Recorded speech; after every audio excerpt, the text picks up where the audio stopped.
If anyone can understand what Arizona Wildcats quarterback Khalil Tate is going through this week, it's his UCLA counterpart. Josh Rosen knows what it's like to deal with the burden of outlandish expectations. Hype. Rosen has been hyped since high school. 3 years into his college career, it hasn't stopped. He's making a push to enter the Heisman Trophy conversation and could be the first pick in next year's NFL draft. But here's the thing about hype and expectations in video game numbers: none of it matters if you don't win. Tate earned national accolades for his epic 327-yard rushing performance at Colorado last week. Hardly anyone remembers Phillip Lindsay's 281-yard effort because his Buffaloes lost. Rosen vs. Tate on Saturday at Arizona Stadium. This as intriguing a quarterback matchup as you'll find across the entire college football landscape. Each cares about one-upping the other in only one area, the scoreboard. As a quarterback, your main goal should be to win the game, Tate said. If you win the game, you have a pretty happy team. Rosen echoed that idea while speaking with Los Angeles reporters this week. At the time, he led the nation in passing yards, despite having last weekend off, and ranked second in touchdown passes. It was suggested that, if he keeps putting up numbers and 3-2 UCLA goes on a run, Rosen could generate some legit Heisman hype. "I would give up all the hype to be 5-0, Rosen said. "There's nothing compared to the year in high school, where we went 16-0 at St. John Bosco, and I would give anything to have that again. Anything." Criticized earlier in his college career for some sophomoric antics, including having a hot tub in his dorm room, Rosen has grown into a leader.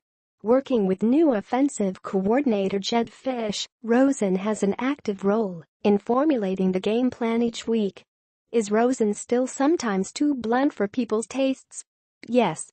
His candid Q&A with Bleacher Report in August, in which he said, among other things, that football and school don't go together, provided further fodder for the anti-Rosen camp. But UCLA coach Jim Mora appreciates the way Rosen has handled those mini controversies and the hype that has accompanied him since he was the top-ranked pro-style quarterback prospect in the recruiting class of 2015.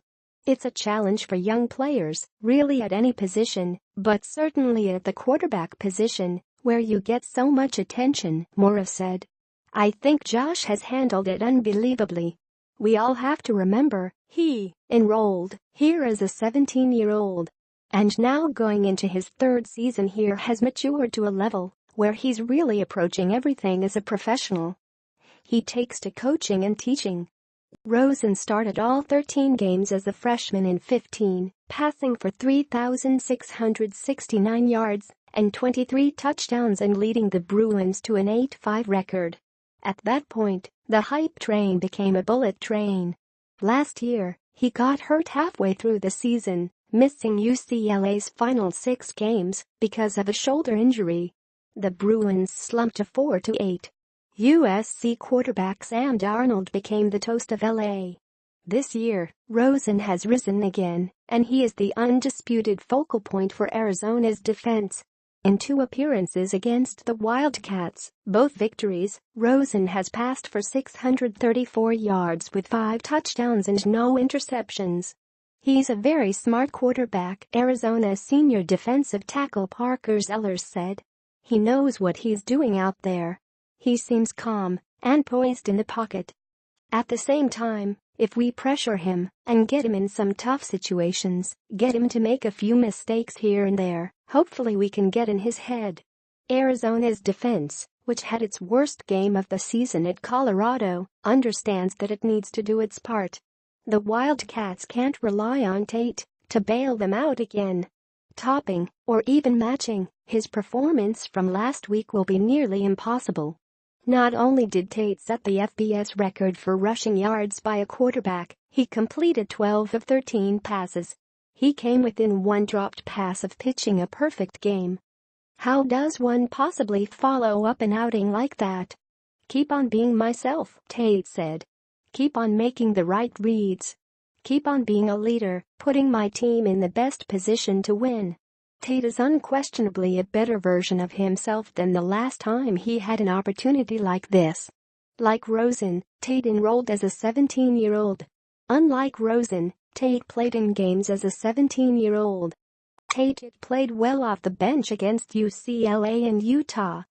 He made his first career start 1 week later against USC 364 days before start number 2 Saturday, and it was a debacle. Tate completed only 7 of 18 passes for 58 yards. He threw an interception and lost a fumble. "I don't know if anybody would have played well against USC," UAA coach Rich Rodriguez said. "We played poorly as a team everywhere, in all 3 phases." That was his first start. Either you're ready to play or you're not. Again, he should have been redshirted, and we had to play him because of injuries. He's a whole lot better now. Tate is in better shape, physically and mentally. He has lost weight and gained knowledge. He'll be ready this time. Nobody wants to fail, Arizona quarterbacks coach Rod Smith said. Nobody wants to get beat bad on national TV. But it's a learning situation. If you learn from it, it can be very valuable. He was in a situation where he was forced to play. We didn't want him to play. We wanted to redshirt him because we saw the potential of what he could be. He needed that redshirt. Then everybody got hurt. But the bright side is, it helped him this year because he's had that experience. Respond, write a letter to the editor, write a guest opinion.